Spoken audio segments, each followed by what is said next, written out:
Assalamu alaikum, and welcome back to the Tread Path podcast, the podcast with Kufi Productions, where we explore the inspiring journeys of Muslim professionals across diverse industries.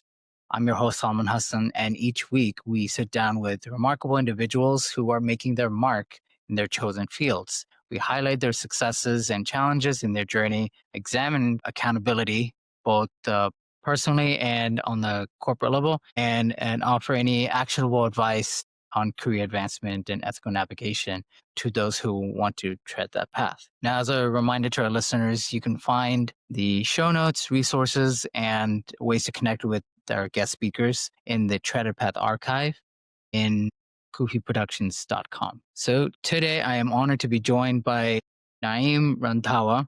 Naeem is an executive board member and sales manager with SB Funds. He's also had more than 20 years of experience in management consulting and worked with many big firms such as Deloitte, Boeing, and FedEx. But more interestingly, he is also an avid motorcyclist and vlogs all his travels on his YouTube channel, Ride with Naeem. So with that, Naeem, assalamu alaikum, and thanks so much for joining us. Walaikum salam. Thank you for the invite. Alhamdulillah, I'm looking forward to it. Alhamdulillah. And so before we dive into your story, Naeem, I got to ask you this. What motorcycle are you driving these days? And do you have a favorite one besides if it's different from the one you're driving? So I will give you the short answer because motorcyclists are very, very passionate about their motorcycles and they can go on for hours just about the model. The short answer, Fair enough. Yeah, the short answer is I ride a Yamaha FJR 1300, which is a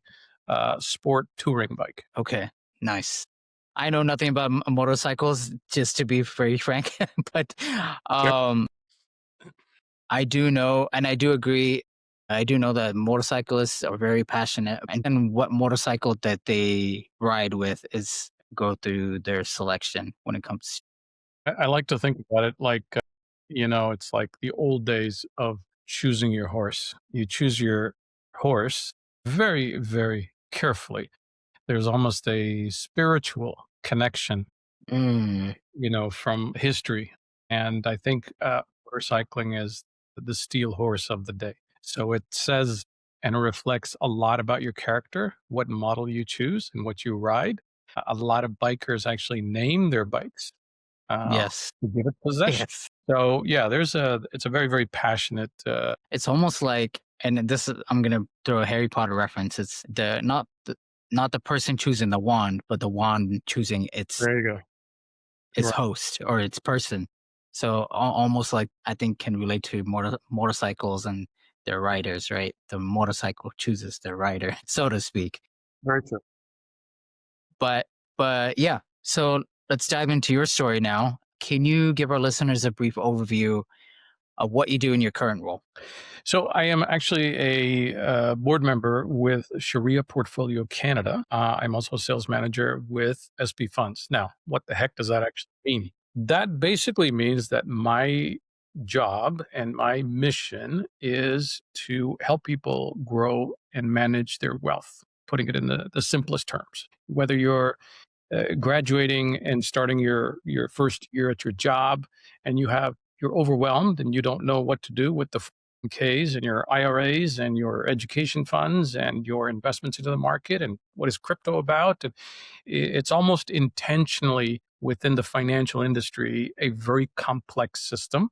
The reality of it really does not need to be. And for our community and for many others, what the most important thing is, I want my money to be working as hard as possible for me. That's really, really important because an unwise investment, you can lose your shirt.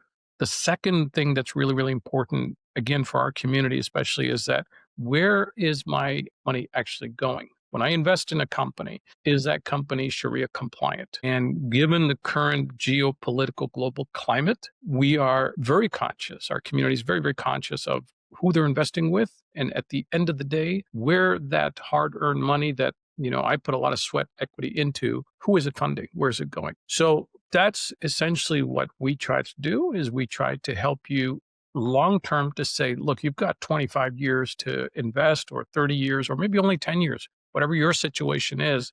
How can we take your money, preserve it, grow it, and make sure that it is 100% Sharia compliant.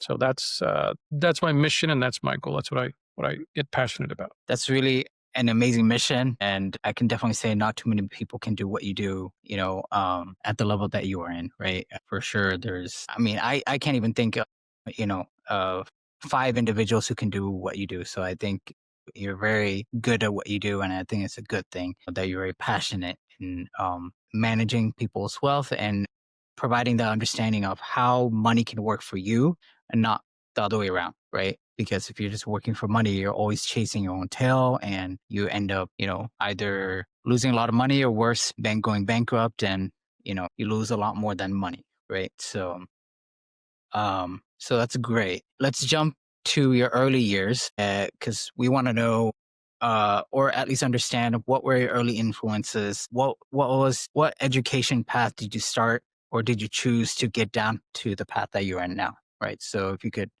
give us some insight as like who your mentors, what your early influences were, and why you chose that. That'd be Sure, great. sure. So my background, and just to go back to that previous question, I really have to give credit to my team. So I'm a sales manager. I'm not a advisor. So I actually rely heavily on our advisory team. They're the ones that Makes sense. dive and the expertise. I do the yapping, right? I'm a sales guy. So they have that Sure. deep knowledge. But alhamdulillah, I try to open doors and help people where I can. So my background, I'm actually a electrical engineer. I graduated as an electrical engineer. I went into management consulting. I worked with KPMG and Deloitte, a lot of technology projects. So I was a technologist for 20 years, traveled and lived out of my suitcase all over the country. And while I was doing that, I started investing fairly early with my wife, and I give credit to my parents and her parents because they taught us, oh, you got to save for the future and think about all that. So we did. We bought our first duplex so we could have a house that was actually generating revenue. And it wasn't just an investment, with a lot of liability. And so we kind of had that mindset given to us from our parents, alhamdulillah. And since then, I've been investing in businesses. I left the corporate world about 10 years ago and had the opportunity to become a board member with Sharia Portfolio. I jumped on that opportunity and that's it. I haven't looked back. So now I basically try to help others who are trying to break free from the corporate world and make sure that their money is Sharia compliant and working as hard as possible. Wonderful. That's great. And I want to also pivot a little bit into how your role or the role of the Islamic faith, right, your deen, helped shape and guide you in those difficult moments in choosing, for example, what to invest in, your very first investment. There are key moments in life you have to really decide, should I go this way or that way, right? So how did the Islamic faith or, Islam help guide you through those moments?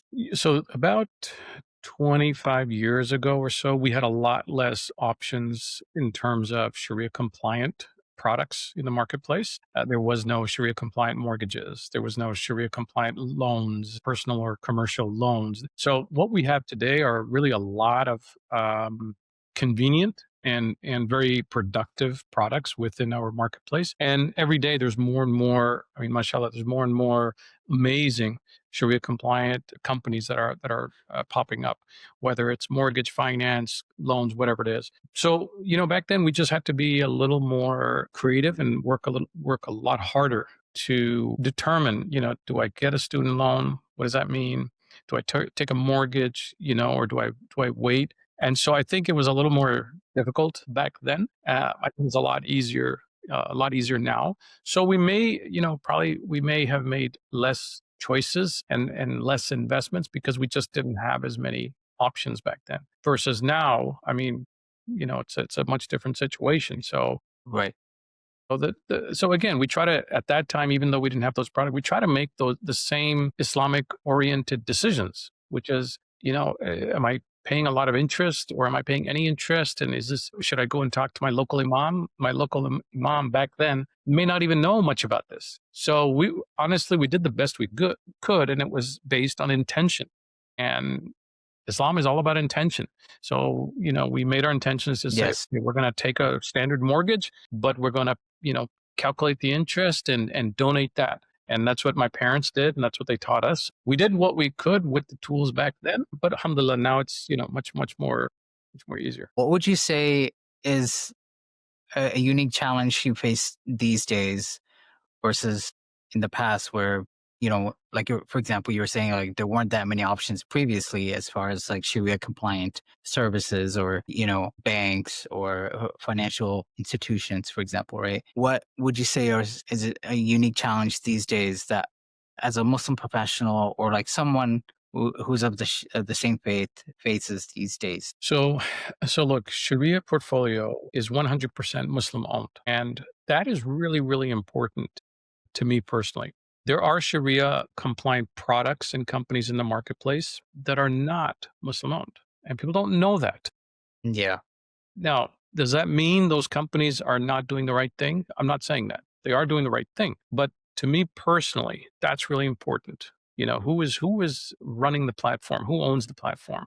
So that can be a challenge, is that if you don't dig deep enough into the company, into the product, you really cannot just take it at face value. You need to do your due diligence. The other, just to get a little holistic here, is, you talk about current challenges. The other challenge is that most people would be shocked about how much of the financial ecosystem today is owned by others instead of Muslims. And so I'll give you a perfect example.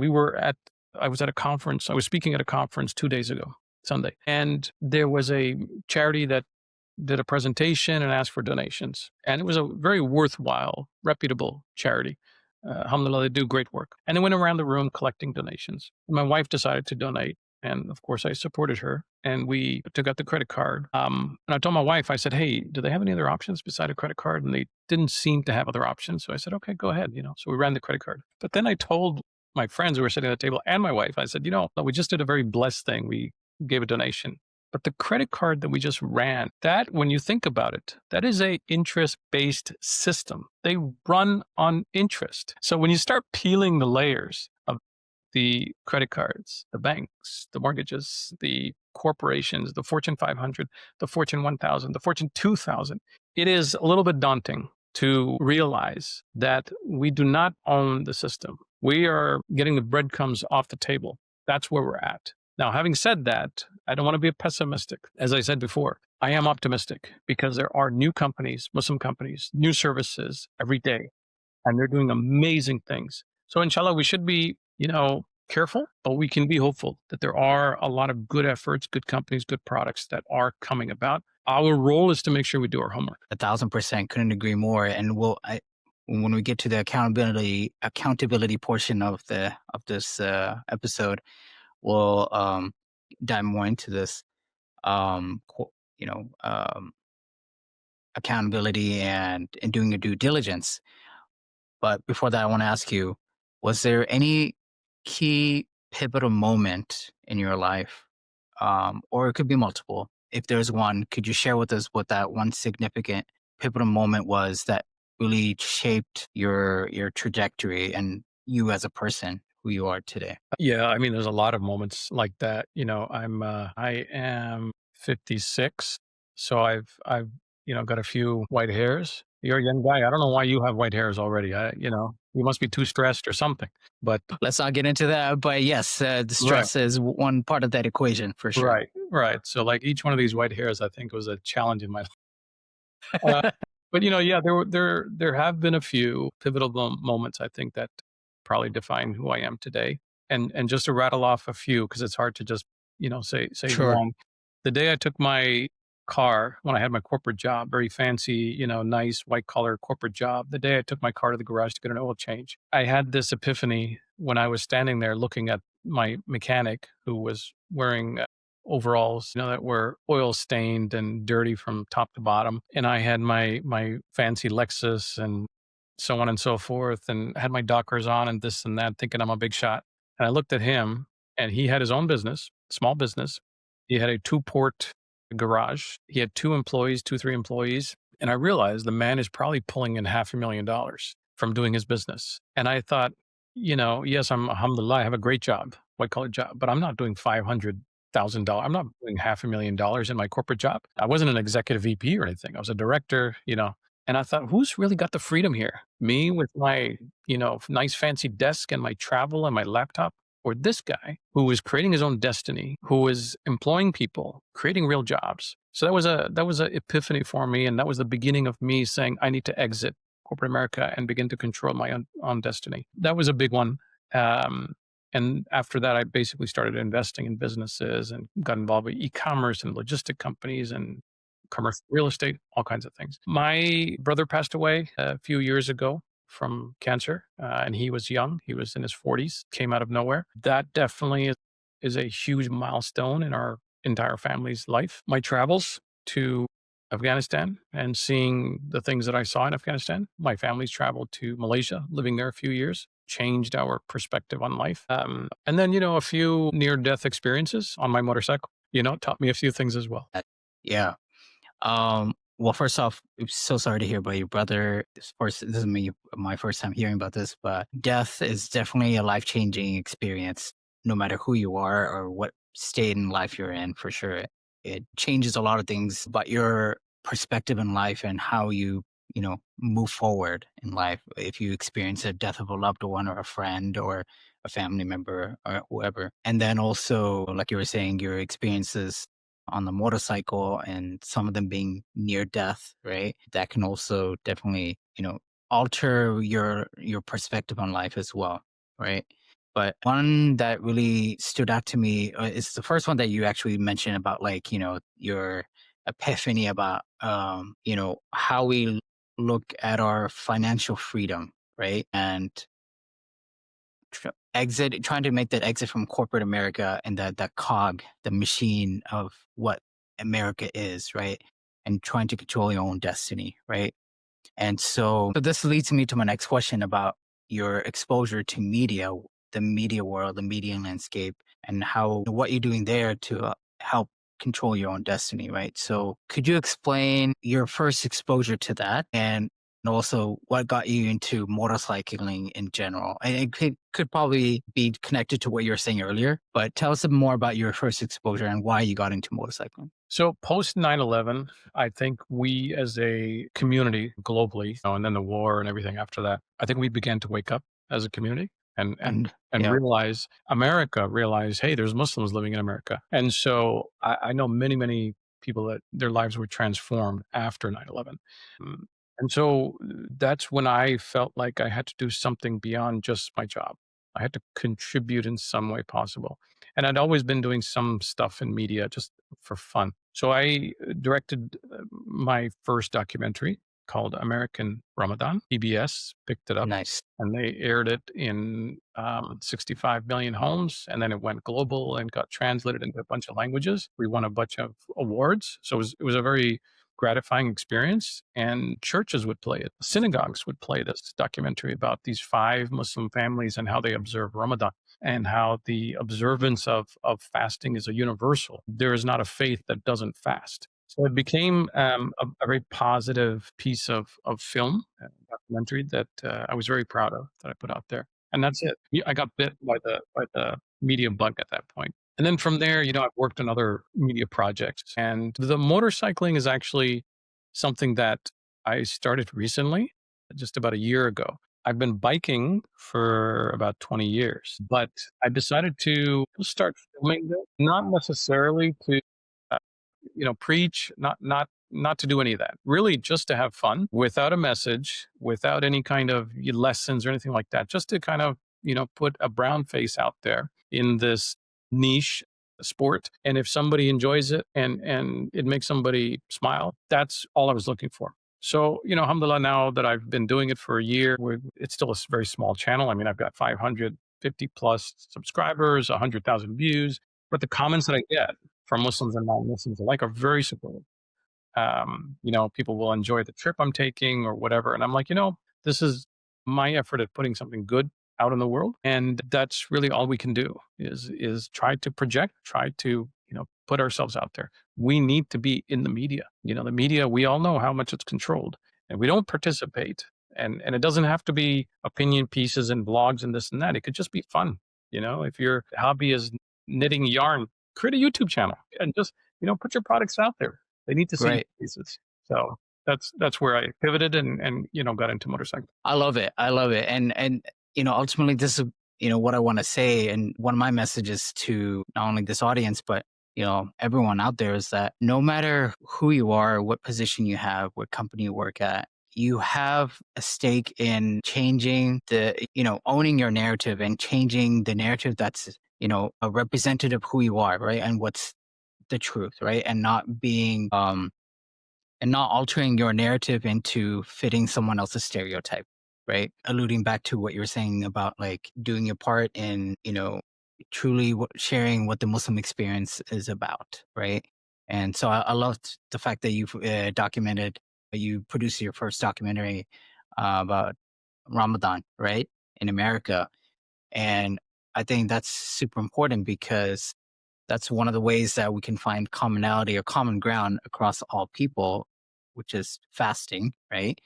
And so, y- you know, the more ways we can find, common ground among people, the more likely we get to be able to share the true experiences of Muslims and their narratives as well, right? And so, in that regard, how would you say we as individuals and members of a society can advocate for more accountability, right, and speaking up for the truth, especially when it comes to advocating for the oppressed and those who are voiceless or they're under, suppression or just oppression of any kind and cannot relate their story to the world. How would you go about that?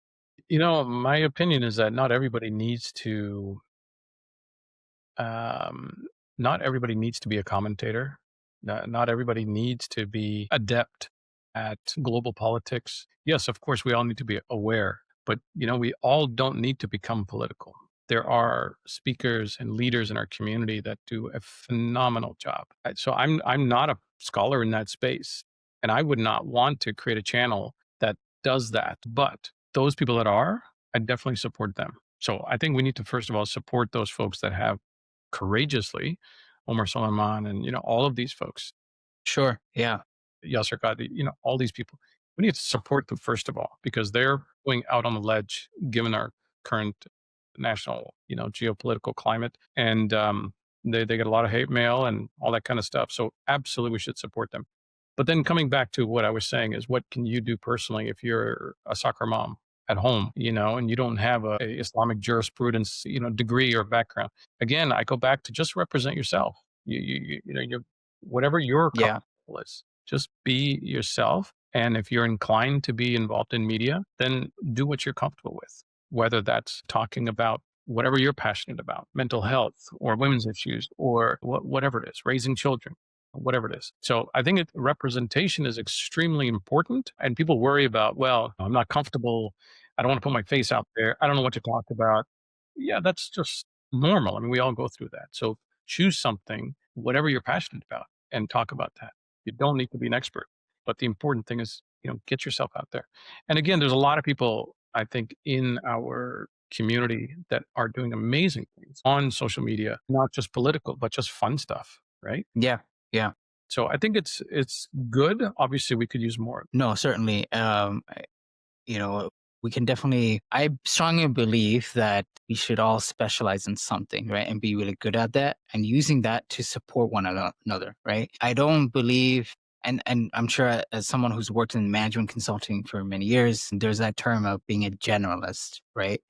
As a generalist, you're good at many things. It has its benefits, but ultimately, you're not putting your best effort into one thing, right? And so if there, like you were saying, if there's something you're really good at or you really feel passionate about, go forth and try to conquer that and be the best at that, right? And being able, and then the second part to that is use that, serve others and, to the benefit of others around you so that they can benefit from what you want, what you're passionate about.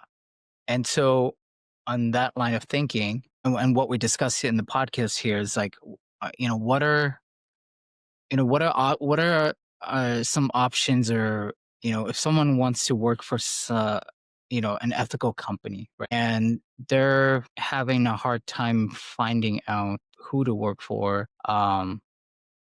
and doing your due diligence, right? What would your advice be in that regard, as far as like, now that these days we have a lot of options, right? And again, this is not only just pertaining to media, but for anything, for any industry, right? What's your recommendation as far as like trying to align with a certain organization or individual who's doing ethical work and being a part of that organization? That's a good question. And honestly, I believe that the many professional Muslims are not happy in corporate America.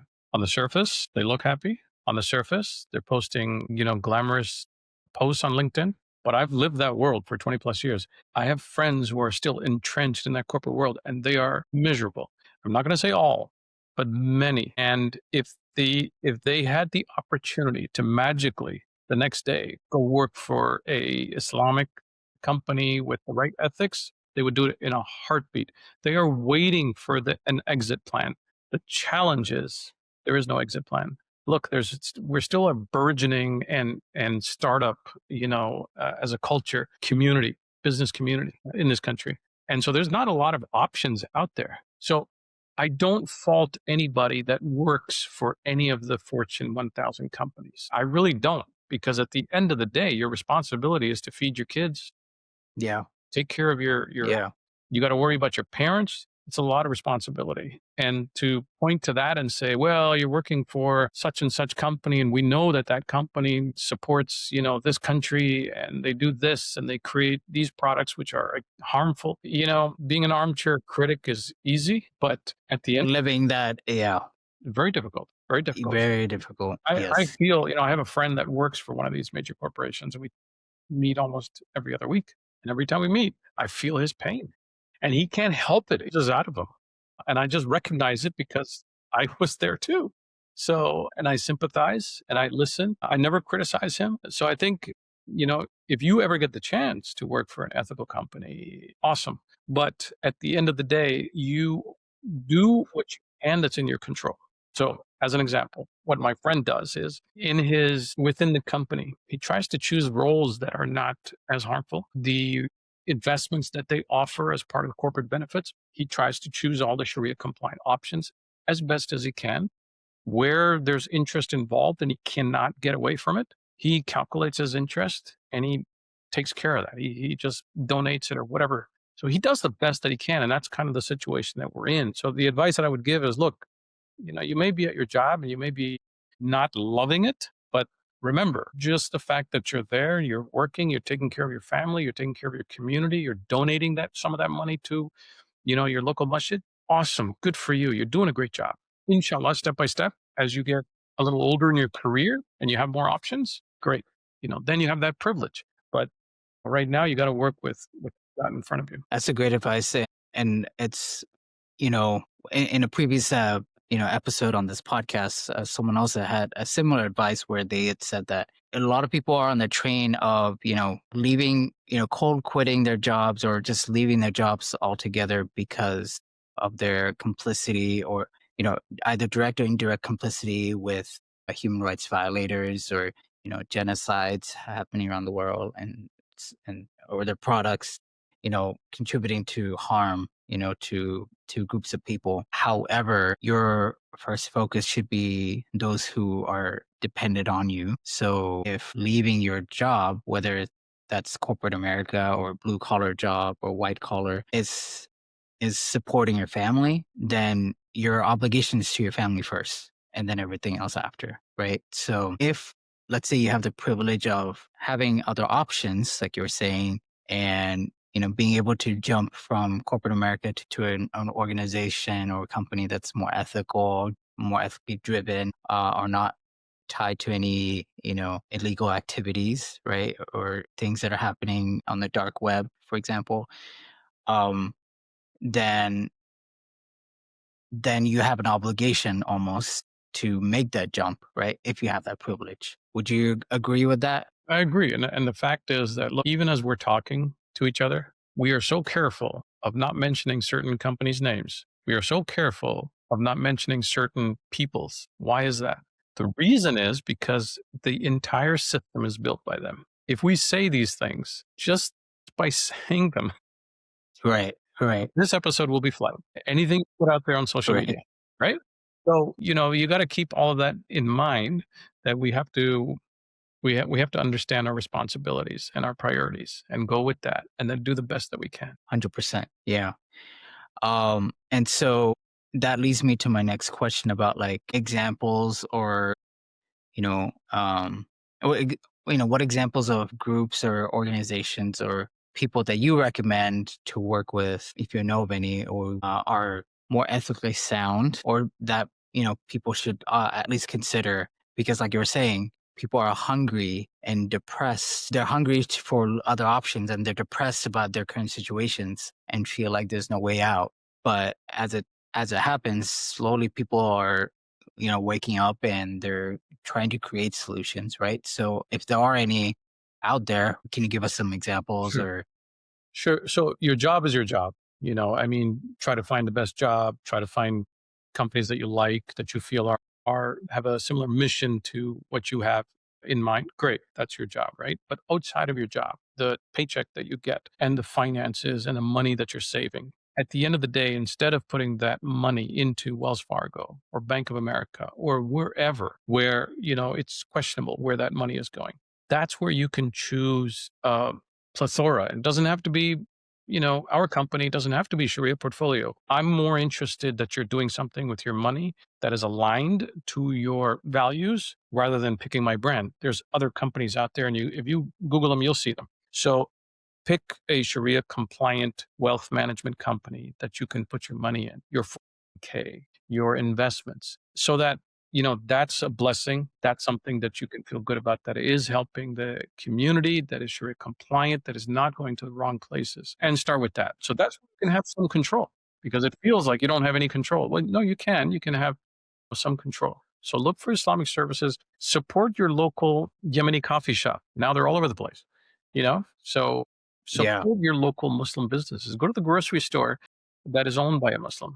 And even if it's a little more expensive, and I know our community is very, very price conscious, but my wife, she just insists on doing that. Whether it's cheaper at Costco or not, doesn't matter. She will go to the Muslim grocery store and support that business. And so I think these are things that we can do. Look for opportunities where you can have an impact in your own backyard. Start with that. wonderful. I love that. And I think we all have an obligation to be able to support local businesses because, they're doing their best to offer alternatives, right? To these conglomerates or monopolies or huge corporations that are just, doing so many things for the wrong reasons, right? Now, I want to pivot a little bit to your motorcycle adventures and your experiences with that. And there's a reason why I want to pivot over to that towards the end of the episode. So you had mentioned earlier that you had some experiences in Afghanistan, right? Could you share a little bit or some insight from those experiences, and what about that has given you a perspective of what's happening around the world today? Yeah. So in 2007, I had the chance to go to Afghanistan as a management consultant. And I thought to myself very naively that I was going there to make a difference. And I realized very quickly that I thought, hey, I'm going to a Muslim country. I'm a Muslim. I'm going to help them with their infrastructure and all this stuff, IT and all that. Awesome. That's exactly what I want, which was very naive, because when I got there, I realized very quickly that I was actually part of the problem. And I was not there to be a solution. And I realized that the management consulting companies that do work, and a lot of the NGOs, I don't want to generalize, but a lot of them, NGOs, management consultings that are over in those countries, in our countries, they basically steal from the land. I mean, there's not a nicer way to put it. Management fees that they charge those governments are held hostage by American corporations. My consulting rate in the US at that time, and this was, you know, 15 years ago, my management consulting fee in the US was at best about 150 an hour. When I was in Afghanistan, the company was charging the governments about $600 US dollars per hour. Now I got a little more because I was there, but I didn't Sure. get $600 an hour. Corporations were getting, very, very rich in these type of situations. And on the surface, it looks like aid. So it was eye opening. I went back the next year because I just felt sick. I went back next year to be to travel on my own, which is what I did. And I was there and I filmed the documentary and I got to meet the people the way I should have met the people the first time. And I got to sit down with locals. I got to sit down with the Taliban. I got to sit down with old people and young people. And, that's one of those moments that really changed my life. Yeah. I saw kids playing, in the park on seesaws and swings, except there weren't seesaws and swings. There were tanks and there were discarded tanks, Russian tanks, and that's what they were playing with. I got to see the amputees sitting on the middle of the road and begging for money.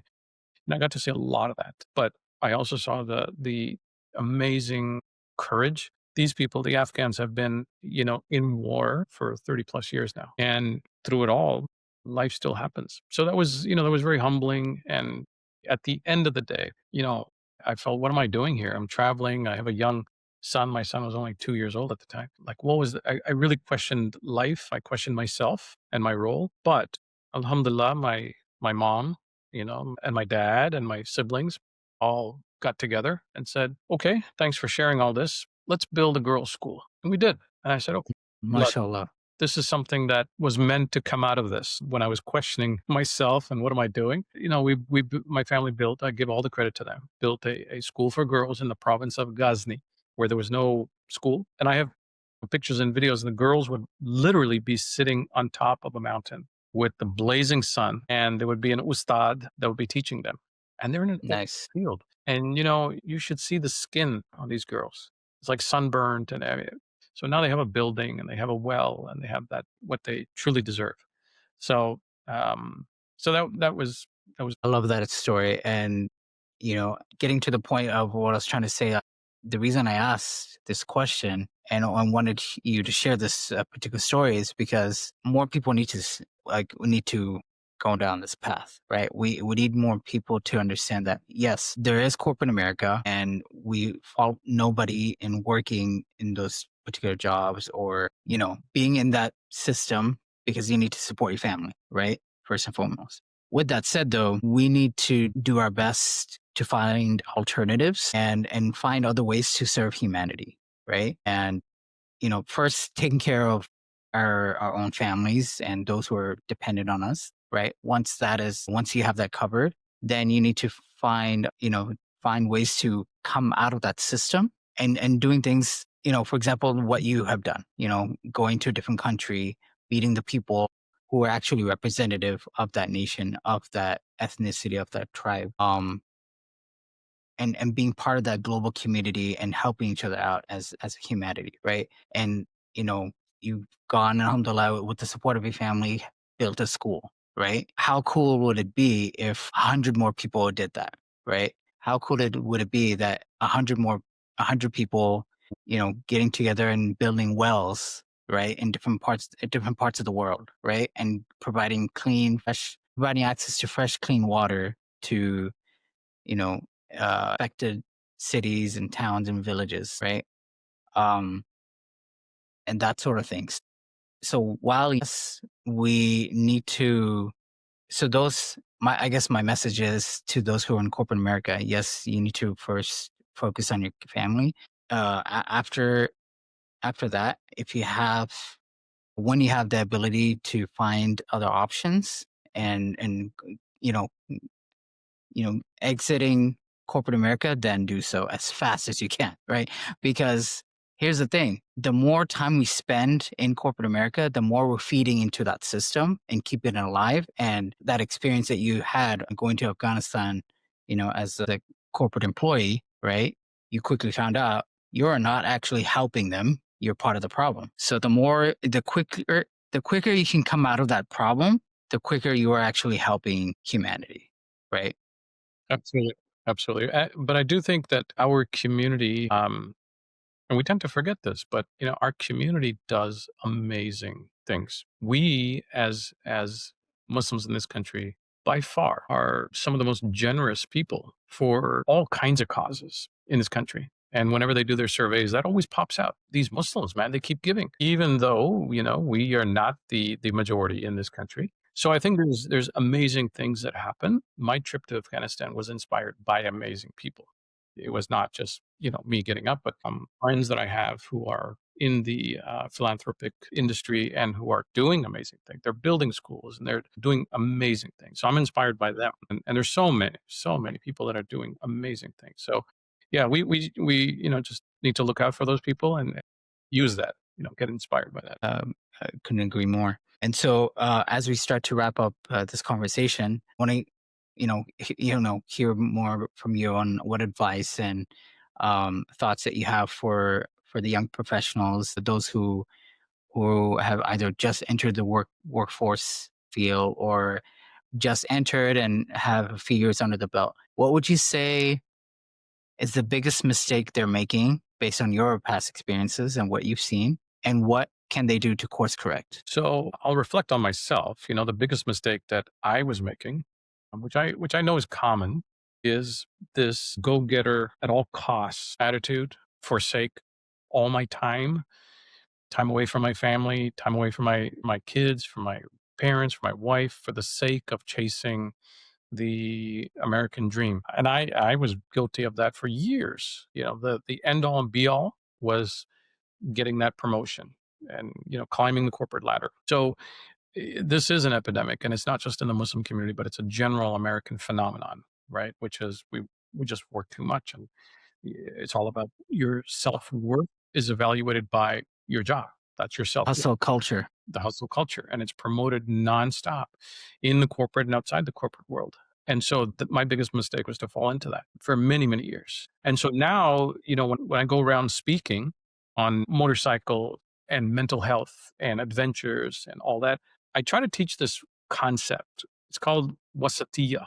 It's an Arabic word, and it's a prophetic theme, which is in the Quran all over the place. And our Rasul taught us this, which is we are the people of the way of the middle. And essentially what it means is that we are not extremists. We don't go too far to the left, too far to the right. We don't go to extremes. You can't be too soft and you can't be too hard. You have to find this way of the middle. And that's what the prophet told us. So that applies to work. Don't do those 60 hours. You don't need to. That applies to work-life balance. And where I really lost myself is I lost my individuality as a person. I was a father, I was a husband, and I was a corporate worker. Maybe corporate worker first, maybe. And then I was of those things. But where's me? That I did not have any time Right. really for myself. And so motorcycling to me became this escape where I realized, well, it's only me on the motorcycle. And so for the last, 10, 15 years, I've really begun to enjoy that experience where it's just myself and I ride. Now I might be riding with friends, but I'm still just me in my head, my thoughts on my motorcycle, chasing the sun with this concept of basatiya. So for those 3 hours a week, 4 hours a week, that one morning that I go riding once a week, that's my time. That's helping me to balance and come back against the onslaught of noise in my head from media, from family, from all the demands that we have from corporate America. Yeah.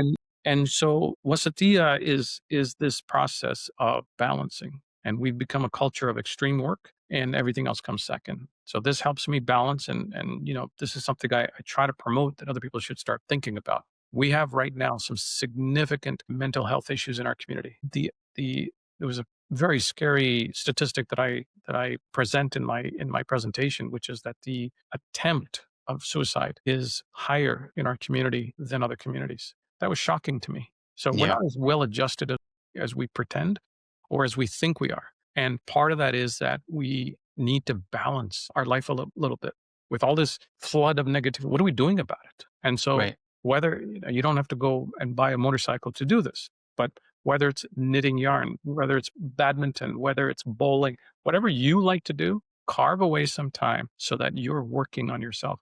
Our prophet went to the caves, and that's what he did. He was Right. himself. So we should follow that sunnah. I like to think that when I come back for my rides, that I'm slightly better. I'm a better husband, a better father than I was before I left with all the troubles chasing me. Sure. Sure. Yeah. That's advice that I give to myself, to anybody else that's having these issues. And they don't go away. I mean, 2 days in, you're back at it, but try to put a little bit of wasatiyah in your life. That's a great advice. My follow-up question to you is how do you define success for yourself beyond the financial metrics? And I think you answer that, which is mastering the way of the middle or wasatiya in a way that also improves your mental health, right?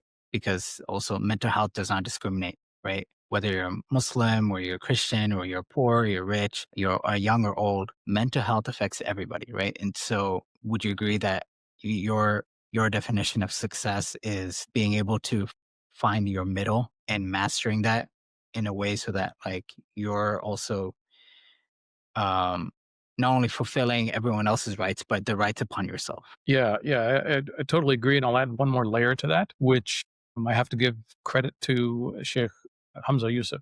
I just look up to Sheikh Hamza Yusuf. He's just a gift to our community. So, he says this many times, and of course, it's prophetic as well from Hmm. our culture, not our culture, but from our religious background, which is the two concepts that we need to try to remember every day. And some days I do a good job on this, and other days I don't. I struggle with this. But those two concepts are gratitude and patience. So if we think about wasatiyah as a balance, we can think about these two as almost like a sandwich: You're gratitude right, right, and patience. right. So I'm not a VP yet. I'm just a senior manager. Or I'm a manager. I'm not a senior manager yet. And man, John just showed up with a nice BMW. Man, and I'm still driving a Toyota. You know, and we all fall into that trap, right? That, "Oh, which car is parked in the masjid parking lot," or this and that, or they're buying. We all fall into this trap, which is, what are the doing? And so being grateful for what you have is it's hard to do that.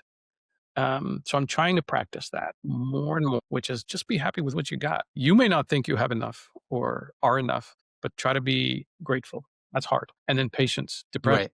tough times, you get hurt, you got a debt, whatever it is, you have a fight with your wife, whatever it is, trying to be patient and not be reactive, not be hot blooded, not be, all of these things that, you want to jump and do. That's also hard. But those are the two things that I think, our prophet told us that, you have to have these two things. So wasatiya, start balancing a little more is what I'm trying to do. And then trying to remember to be patient and be grateful whatever stage I'm at in my life, inshallah. Love it. Love that piece of advice and everything that you shared thus far is really great. Alhamdulillah, and a lot of people resonate with for sure. And so before we wrap up, Naeem, is there anything else that you'd like to share with our listeners, our audience, anything that we didn't cover today? The only thing I like to try to end on a positive note, the only thing that I'll just finish off with is, again, to reiterate how amazing our community is. I don't think we give ourselves enough credit. It's in our nature to be critical of ourselves. Like, hey, there's so many Yeah. Muslims around the world, but look how useless we are, and we can't do anything, and our destinies are controlled by others. A lot of that may be true, but the fact is, our hearts and our gratitude, the way we give, the way we support each other. Yes, of course, we have more work to do. But, if you just look around, you can see amazing things. And sometimes they're hard to see. People in the masjid who come in and volunteer, and these are doctors sometimes, and they're cleaning the bathroom or they're fixing the shelves. That's amazing things. There was that social experiment a few weeks ago that went viral, everybody knows about, where this girl called like a bunch of churches. And I'm not trying to Oh, yes. churches, but I'm just saying, and so many of them, the majority of them turned them down. She called one mosque and the mosque said, "What do you need?" That's a reflection of us. So we need to take pride in who we are, that we are amazing people. And we need to remember that and use that to say, Alhamdulillah, we've been given so much. We've been given the most important thing. What else compares to that? So forget everything else. We've already been given the keys. So let's Right. remember that and and put a good word out to your brother, your sister.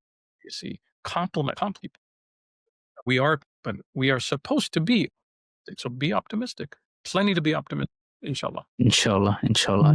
Jazakallah khair. Naeem, thanks so much for sharing your journey with us Thank you. today and all your insights, your advice.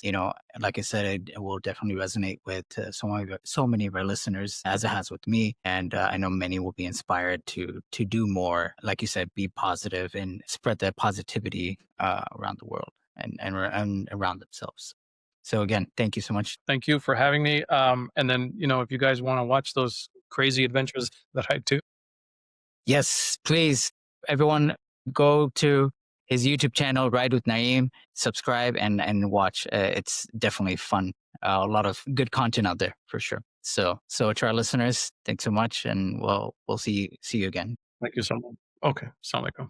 Thank you for listening to the Tread Path podcast. You can find all the resources our guests mentioned in the Tread Path archive in our website, coffeeproductions.com, along with the links to connect with our guest speakers.